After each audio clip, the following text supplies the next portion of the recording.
एकदम डायरेक्ट बोलूं, दिल से बोलूं, आज अपने एक इंसान होने पर शर्म सी आ रही है। अपनी बेटी को गोद में उठाए एयरपोर्ट से निकल ही रहा था कि टीवी पर कुछ न्यूज आ रही थी, वहां नजर पड़ी। उसे देखकर पता नहीं आप लोगों को कैसा लगा, बाय गॉड, लेकिन मेरा खून खौल उठा। एक बेटी का बाप हूं, और ना भी होता तो शायद यही कहता कि जो समाज अपनी औरतों को इज्जत नहीं दे सकता, उसे अपने आप को इंसानी समाज कहने का कोई हक नहीं है। और सबसे ज्यादा शर्म की बात पता क्या है? कुछ लोग राह चलते किसी लड़की की हैरेसमेंट को भी जस्टिफाई करने की औकात रखते हैं। साले, ये बदतमीजी करने वाले लोग किसी दूसरे प्लेनेट से नहीं है, ये हमारे हमारे यहां से ही है, आपके और मेरे जैसे घरों से ही हैं। हम सबके बीच में ही घूमते हैं ये दरिंदे। अभी भी वक्त है, सुधर जाओ। याद रखना, जिस दिन इस देश की बेटी ने पलट के जवाब दिया ना, अगर तुम्हारी अकल ठिकाने आ जाएगी। अकल ठिकाने नहीं, सुधरोगे तो बात भूल जाओ, सीधा ऊपर सिधार जाओगे। और लड़कियों से भी मैं कुछ कहना चाहूंगा, लड़कियां किसी भी तरह लड़कों से अपने आप को कमजोर मत समझना। आपको डरना नहीं है, आप किसी से कम नहीं है, बस अलर्ट रहो। थैंक यू, जय हिंद। कोलकाता के आरजीकर हॉस्पिटल में ट्रेनी डॉक्टर के साथ हुई दरिंदगी ने हर किसी को हिलाकर रख दिया है। इसीलिए आज पूरे भारत भर में उन रेपिस्ट के खिलाफ आंदोलन किए जा रहे हैं और इस मुहिम में कई बॉलीवुड एक्टर्स भी जुड़ रहे हैं। कई बॉलीवुड एक्टर्स ने सोशल मीडिया के जरिए अपनी प्रतिक्रिया देते हुए इन रेपिस्ट की कड़ी निंदा की है और कुछ लोगों ने तो इन्हें फांसी देने की गुहार लगाई है। इसी बीच बॉलीवुड एक्टर अक्षय कुमार का भी एक वीडियो वायरल हो रहा है जिसमें वो खुलेआम रेपिस्ट के खिलाफ कड़ी निंदा करते हुए नजर आ रहे हैं और वह रेपिस्ट को खरी खोटी भी सुना रहे हैं, जिसका वीडियो आपने देख ही लिया होगा। आपको बता दें कि कोलकाता के आरजीकर हॉस्पिटल में ट्रेनी डॉक्टर के साथ हुई दरिंदगी के लगभग 20 दिन से ज्यादा हो चुके हैं, लेकिन अभी तक इस डॉक्टर बिटिया को इंसाफ नहीं मिला। कोलकाता में इतनी बड़ी घटना हो गई, लेकिन अभी तक वहां की सरकार ने इस पर कोई कड़ा फैसला नहीं लिया। पूरा देश ममता सरकार से भी सवाल पूछ रहा है कि इस डॉक्टर बिटिया को आखिरकार इंसाफ कब मिलेगा। हालांकि कुछ लोगों का यह भी कहना है कि इस घटना में ममता सरकार का भी बड़ा हाथ है। आपको बता दें कि इस घटना की जांच कर रही सीबीआई ने कोलकाता पुलिस पर सबूत से छेड़छाड़ करने का आरोप लगाया है।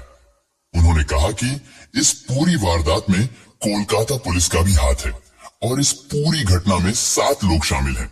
लेकिन अब सीबीआई को ऐसे सबूत मिले हैं, ऐसे सीसीटीवी फुटेज मिले हैं जिससे यह साफ हो गया है कि इस घटना का असली आरोपी कौन है। 20 दिन बाद कोलकाता केस ने पकड़वाया। बड़ा रैकेट, सामने आए ऐसे नाम और सबूत सुन हिल गई सीबीआई। दरिंदों ने डॉक्टर बेटी के साथ जो किया सुनकर आपका भी खून खौल जाएगा, आपकी भी रूह कांप जाएगी। अदालत में दरिंदे संजय रॉय के बयान और पॉलीग्राफ टेस्ट से साफ हो गया है कि कोलकाता अस्पताल कांड में 1 से ज्यादा लोग शामिल थे। दरिंदे संजय ने गलती से एक ऐसा बयान दे दिया है जिससे यह कंफर्म हो गया है कि डॉक्टर बिटिया के साथ हुए कांड में संजय रॉय अकेला नहीं था, बल्कि हॉस्पिटल के कई बड़े नाम शामिल हैं। अब सीबीआई का शक हकीकत में बदलने लगा है। इतने बड़े बड़े लोग इस घटना में शामिल हैं जो कि इस केस को बंद कराने में अपनी सारी पावर, अपना सारा पैसा पानी की तरह बहा रहे हैं। गवाह खरीद लिए जा रहे हैं, सबूत मिटाए जा रहे हैं। जहां वारदात हुई थी वहां रिनोवेशन के नाम पर सारे के सारे सबूत खत्म कर दिए गए, सीसीटीवी कैमरों से भी छेड़छाड़ की गई।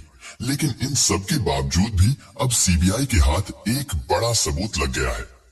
अब यह साफ होने लगा है कि डॉक्टर बेटी के साथ दरिंदगी में तकरीबन 7 लोग शामिल थे।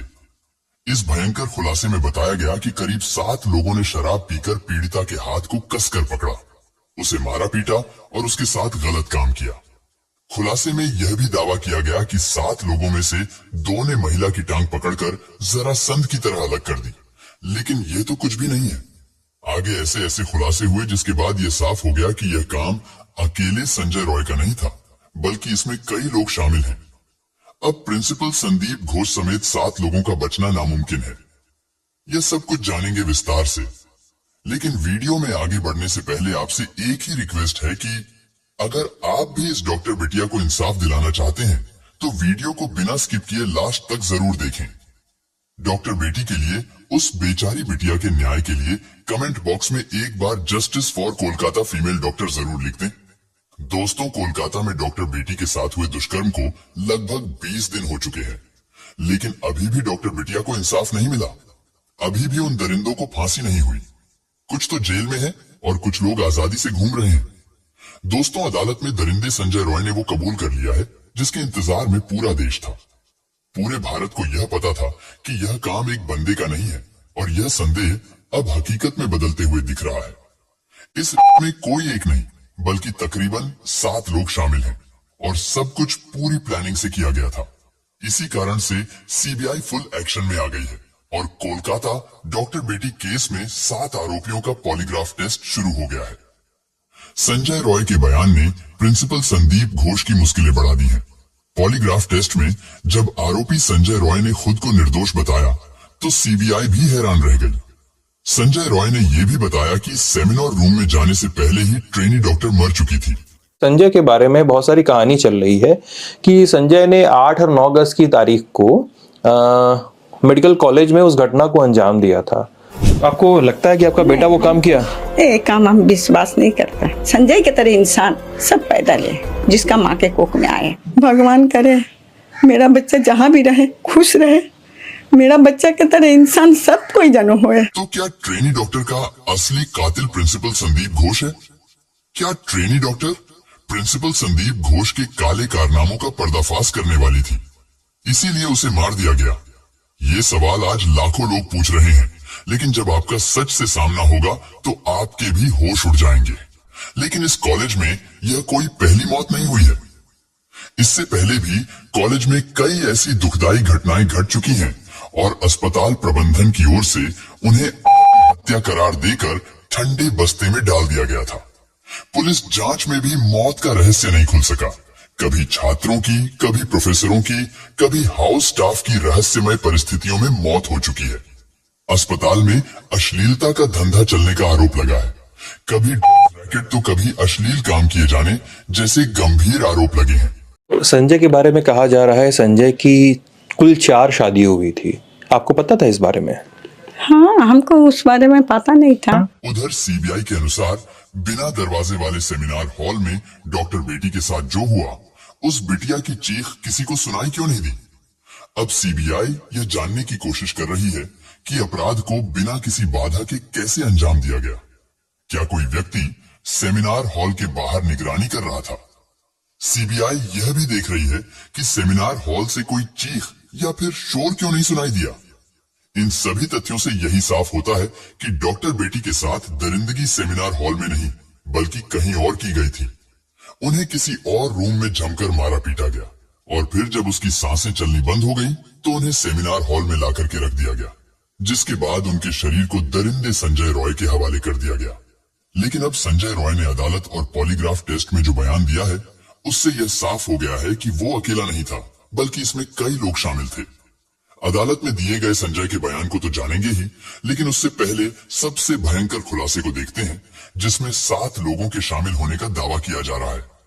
दरअसल सोशल मीडिया पर एक पोस्ट में दावा किया गया है कि कोलकाता के आरजीकर मेडिकल कॉलेज और अस्पताल में हुए डॉक्टर बेटी की हत्या संजय रॉय ने नहीं बल्कि अस्पताल के साथ ट्रेनी डॉक्टर ने की थी और इन सब में अस्पताल का प्रिंसिपल भी शामिल है।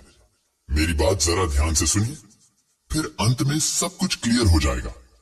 इस पोस्ट में कहा गया है कि इन ट्रेनी डॉक्टरों ने पहले डॉक्टर बेटी के साथ दरिंदगी करी और फिर उसकी टांगों को बेरहमी से चीर दिया, जैसे महाभारत में जरासंध के साथ किया गया था। भीम ने इसी तरीके से जरासंध का कत्ल किया था। एक्टिविस्ट मधु किश्वर ने सोशल मीडिया प्लेटफॉर्म एक्स पर इस बारे में एक पोस्ट किया जिसमें उन्होंने बताया कि अस्पताल में काम करने वाली एक महिला डॉक्टर और उसके दोस्त के बीच हुई फोन कॉल बातचीत से यह दावा किया गया है। उन्होंने इस बातचीत का ऑडियो भी शेयर किया है जो बंगाली में है। माना जा रहा है कि सीबीआई को इस ऑडियो कॉल से कई गंभीर सुराग मिल सकते हैं। मधु किश्वर के अनुसार इस बातचीत में कहा गया है कि डॉक्टर बेटी एक बहुत ही होशियार स्टूडेंट थी, लेकिन उसे अस्पताल और प्रिंसिपल के कुछ बेहद भयानक राज पता चल गया था, जिसके कारण उसे धमकियां दी जा रही थी। लेकिन इसके बावजूद भी डॉक्टर बेटी डरी नहीं। उसने विरोध किया और कहा कि अगर उसे परेशान किया गया तो वह अस्पताल की काली करतूतों को उजागर कर देगी, जिसके बाद पिछले 6 महीने से उसे लगातार परेशान किया जा रहा था। उसे बिना रुके 36 घंटे की नाइट शिफ्ट पर रखा जा रहा था और उस पर भारी काम का प्रेशर डाला जा रहा था। सीनियर पीजीटी और अन्य लोग भी इस बात से वाकिफ थे कि प्रिंसिपल और उनके ग्रुप नेक्सस का इस स्टूडेंट पर कितना दबाव है। इस बात से साफ है कि प्रिंसिपल समेत पूरा अस्पताल उस महिला के खिलाफ खड़ा था, क्योंकि वह सच और न्याय के लिए झुकने को तैयार नहीं थी। इन सब के बावजूद वो लड़की अपने स्टैंड पर अडिग रही। 9 अगस्त 2024 की रात इन सभी ने मिलकर उसके खिलाफ साजिश रची। पोस्ट में बताया गया कि डॉक्टर बेटी के साथ कांड करने से पहले पूरा प्लान बनाया गया। यह अब तक का सबसे खौफनाक खुलासा है और सीबीआई इसी के आधार पर जांच आगे बढ़ा रही है। बातचीत में यह भी बताया गया कि पहले कई पीजीटी और सीनियर डॉक्टर सेमिनार रूम में आराम करते थे, लेकिन उस रात पीड़िता को अकेले वहां सोने के लिए कहा गया। कुछ स्टूडेंट्स ने अफवाह फैला दी कि कमरा निर्माण अधीन है और वहां कोई ना जा सके, जिसके बाद में सेमिनार हॉल में कोई भी नहीं गया। फोन पर बात कर रही अस्पताल के डॉक्टर ने दावा किया कि घटना से पहले 4 साथी स्टूडेंट्स ने पीड़िता के साथ सेमिनार रूम में डिनर किया था, जिसमें एक लड़की भी शामिल थी। ये चारों सीबीआई के रडार पर हैं और इनका पॉलीग्राफ टेस्ट भी किया जा रहा है। लेकिन इसके बाद पीड़िता को सेमिनार रूम में अकेले सोने के लिए कहा गया। बातचीत में यह भी बताया गया कि करीब 7 लोगों का एक ग्रुप नीचे गया और शराब पी।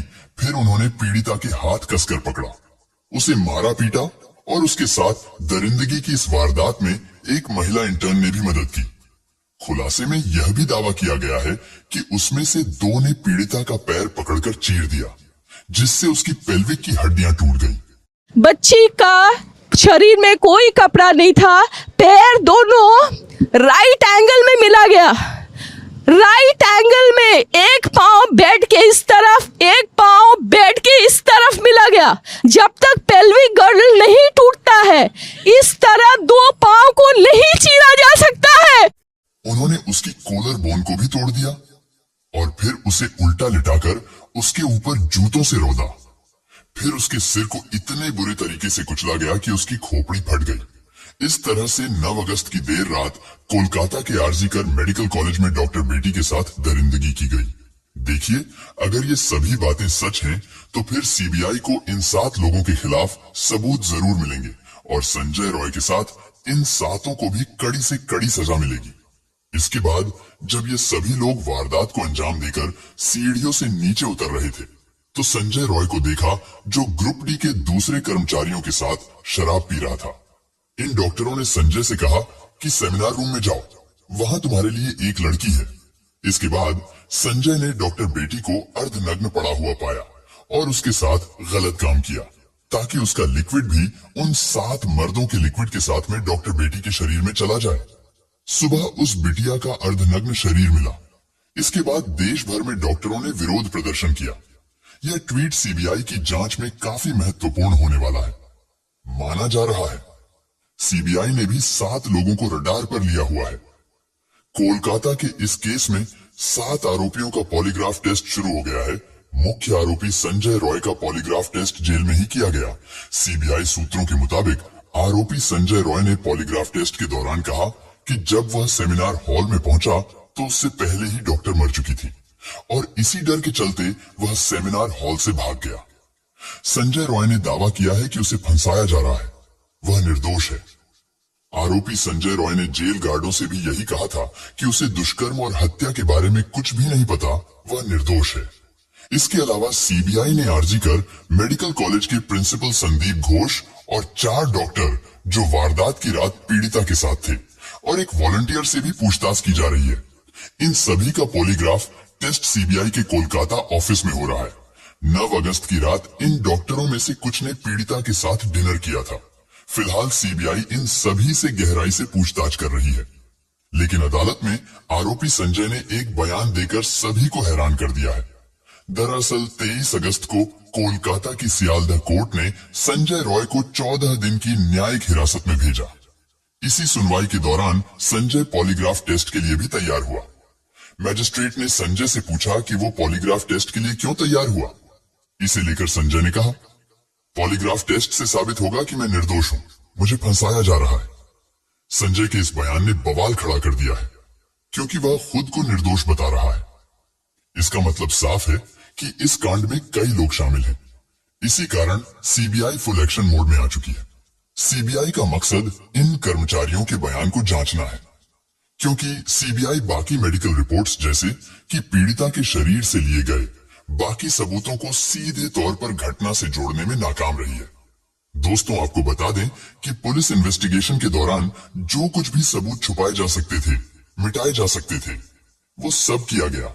बड़े बड़े लोग, बड़े पैसे वाले लोगों ने इस केस को दबाने की खूब कोशिश की, लेकिन जब से ये केस सीबीआई के हाथ आया है तब से उनके भी पसीने छूट गए हैं। मगर सीबीआई को कुछ सबूत हाथ नहीं लग रहे, क्योंकि उन्हें पहले ही मिटा दिया गया था। सीबीआई के मुताबिक कोलकाता पुलिस भी इस घटना में शामिल है।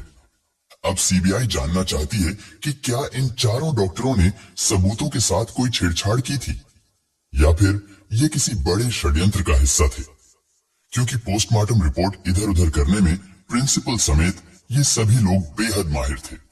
इसी कारण से सीबीआई इस घटना को कई एंगल से जांच कर रही है। आरजीकर अस्पताल के प्रिंसिपल संदीप घोष से लगातार पूछताछ की जा रही है, लेकिन वह बार बार अपने बयान बदल रहे हैं।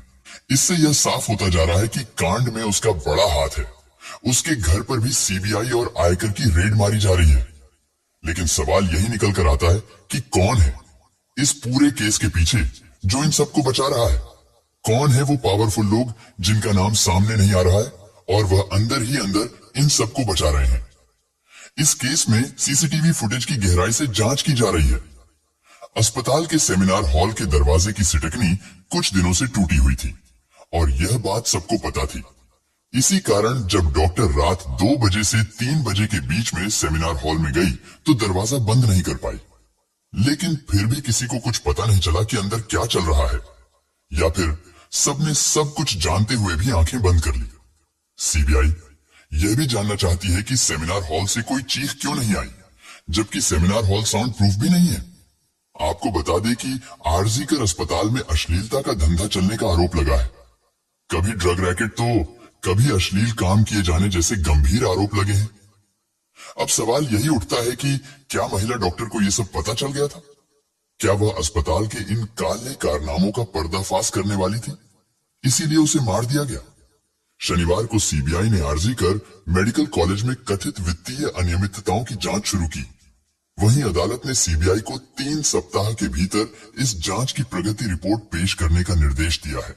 लेकिन अब सवाल यह है कि इस घटना का मुख्य आरोपी संजय रॉय नहीं तो कौन है? क्या इस पूरी घटना में आरजी कर अस्पताल के प्रिंसिपल संदीप घोष का हाथ है?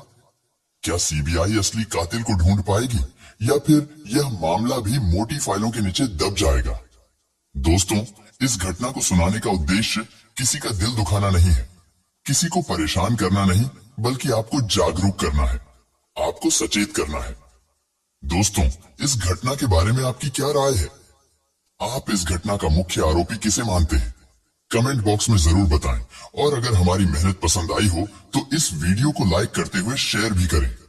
अगर आपने अब तक चैनल को सब्सक्राइब नहीं किया है तो हमारे चैनल को सब्सक्राइब करके बेल नोटिफिकेशन को जरूर दबाएं।